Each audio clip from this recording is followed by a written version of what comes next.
आज देश भर में मनाया जा रहा है छठ महापर्व। उगते सूर्य को अर्घ्य देने घाट पर उमड़े अकीदतमंद। बैरून मुल्क में भी मनाया जा रहा है छठ महापर्व।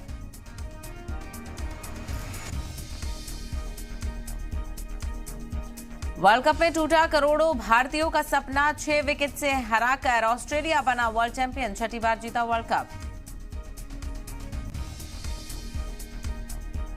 फाइनल में भारत की हार पर बोले पीएम मोदी, हम हमेशा टीम के साथ। खिलाड़ियों ने देश का गौरव बढ़ाया। कांग्रेस ने टीम इंडिया के प्रदर्शन की तारीफ की। अविश्वसनीय यात्रा के लिए धन्यवाद कहा।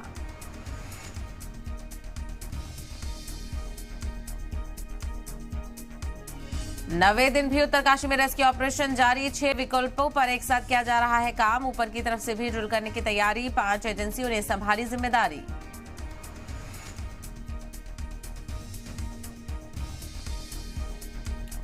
इंतखाबी तशहीर के लिए राजस्थान में आज बीजेपी कांग्रेस लगाएंगे जोर। आज पीएम मोदी की पाली। हनुमानगढ़ बीकानेर में जनसभा। खड़गे भी जनता से करेंगे कांग्रेस के लिए वोट की मांग। ज्ञानवापी मामले पर आज सुप्रीम कोर्ट में सुनवाई। मस्जिद अहाते में पूजा की अर्जी सुनने लायक है या नहीं, होगा विचार। मुस्लिम फरीक ने प्लेसेस ऑफ वर्शिप एक्ट का बताया खिलाफ वर्जी।